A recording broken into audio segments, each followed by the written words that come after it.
The erhu has been his companion for the last 5 decades. During these 50 years, his erhu has seen him through his courtship, marriage, and the birth of his 3 children.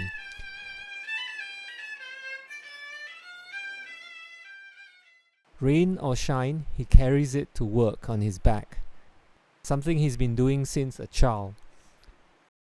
These little experiences are the ones that made him fall in love with his instrument again and again.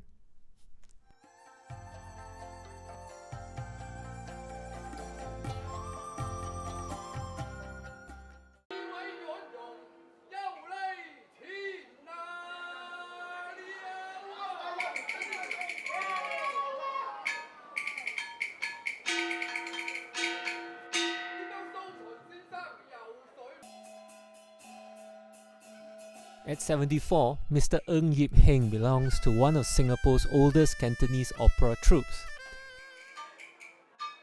Cantonese opera has its roots in the Ming Dynasty and a history entertaining the young and old all over Asia. Cantonese opera originated from the southern region of the Guangdong province in China. In the early stage, performances were mostly arranged in bamboo sheds, where Chinese god statues and altars were placed for worship. Mr. Ng plays a vital role in Singapore's Cantonese opera industry. In fact, he is one of the Grand Masters, one of the people who brought Singapore Cantonese opera abroad and got Singapore recognized on the world stage. 想幾十年前啦，粵劇啊，嗰啲做粵劇嘅咧就好興旺嘅。最後一個時期咧就比較粵劇又好淡，即係時好時壞啦，即係粵劇係走下坡啦。Despite Cantonese opera taking a downfall in Singapore, he never once complained nor left. He tried to bring in more young people into the industry, patiently teaching them how to sing, how to play an instrument, and develop those skills to their maximum. As the years passed, technology got more advanced. From a kampong setting, Singapore developed into a bustling urban city. Likewise, opera stages that were once built on wooden bamboo sticks have transformed into huge theatres, and cushioned seats for Cantonese opera fans to have the ultimate enjoyment. 我做咗呢行啊，差唔多幾十年咯。我由10幾歲啊，12、13歲我又做呢㗎啦，有興趣做啦。我本身咧就以前咧係做戲劇嘅，又係做戲劇嘅，收尾至到10零歲嗰陣時咧，就一路轉啦，轉嚟做音樂啊，做嗰啲掌板鑼鼓啊咁樣啦。即係對於冇做咗戲都好多年㗎啦。到現在我就係領導音樂啊，我返過中國好多地方表演過㗎啦。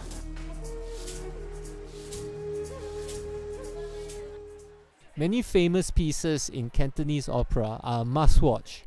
All of the stories that are told by Cantonese opera revolve around China's prosperous and turbulent history. These stories have endings that teach good morals and at the same time are entertaining. 帝女花 is a poignant tale of love, loyalty, patriotism, and despair. This Cantonese opera piece has been performed over and over again for more than half a century and is still one of the most liked and the most well-known of all the pieces. Although Cantonese opera is still widely seen in many countries such as China, Hong Kong, and Malaysia, it is getting sparse in Singapore. Traditional opera has evolved with modern times with the use of technology in their performances now. But is that enough to attract the younger generation? 现在来学年轻的，他们是跟我们以前不同。以前我们是喜欢来学，现在他们是想学了。尤其中国来这边的学生，他很多跟我学了，他是想学了，可以在这边做 part time， 不同的。Christine Goh is one of the few Singaporean Cantonese opera actresses left. In her years in the Choi Brothers troupe, she has performed in many shows and acted as many different characters. But most of the characters she played were male leads. 因为我喜欢 action 啊，但我的声音又比较粗，我唱不那个 female lead 那个声音，所以我就做 male 了。I think people don't join 是因为很多那些年轻的人现在没有接触到这些 opera 的东西啊，因为那个他的 family members 啊，好像以前我们的 parents 比较老一代的，他有带我们去看那些娃样啊，那个street 娃样，然后我们看，我们看到他的 dressing 啊，很美啊，人可能很喜欢。With the rise of pop songs of various languages, it is not surprising that traditional music is being drowned out by its competitors.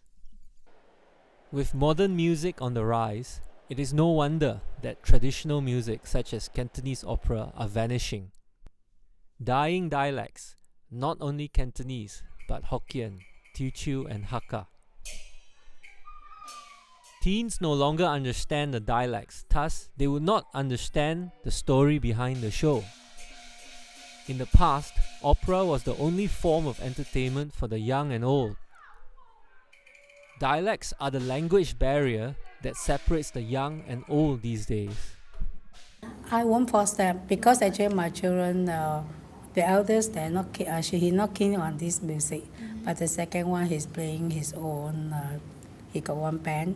He's playing Western song, not in opera. A rock band, is it? Yeah, rock band. Okay. But in Singapore, maybe you see, due to our the style of living in Singapore, there's no training school for Singaporean, even though some might be interested. Yet surprisingly, the legacy of Cantonese opera has been recently reignited. This is largely due to an increase in the number of Chinese from China coming to Singapore. For relaxation, they seek the Cantonese opera industry for entertainment. They range from the young to the old, all working in different roles in Cantonese opera. Some are trainee performers, while others are masters at playing their own instruments. Mr. Ng welcomes these foreigners who are part of reviving this old performing art. Despite the language barrier between the older generation and the younger ones, music is the way they communicate with each other. 有好多情形啦，翻中國朋友就過到嚟新加坡，就我而家佢就喺度新加坡嚟教人哋上課啊，或者唱歌仔啊，或者係教做戲啦。除咗中國嗰啲即係雜職人咧，都有嘅，有時都有雜職人有興趣做我哋粵劇㗎。又有馬來人咧，佢都有啲嘢有興趣做嘅喎。佢哋做嗰啲以前喺吉隆坡做嗰啲武重啊、武重打虎啊嗰啲啊，有馬來人做過嘅喎。我有同佢啲馬來人做過喎。佢哋就唔係職業㗎啦，即係玩下㗎啦。Despite the large numbers of Chinese nationals coming into Singapore, there are also youngsters from different races who are attracted to the art as it allows them to showcase certain talents of theirs, such as gymnastics. Okay, I'm Vicky. I'm turning 23 this year. I came here recommended by a friend who's very good in gymnastics also. So he saw my talent and then he called me up for this. Do you enjoy doing this? Yeah, I enjoy doing this, yes. I enjoy what people enjoy. So when you're on stage, you just like the attention and A little, but it's all about having fun also. do you think that youngsters should try to pick it up more and come They should, get a feel and get knowledge about other people's culture. Yeah. So I would say they should. The influx of foreigners to Singapore might be one of the solutions to this vanishing art. After seeing people from different countries come together in our racial harmonious country, it might also bring in foreigners from other countries, not only Chinese. Who knows, one day, Cantonese opera might make a comeback to become our new entertainment for our future generations in years to come.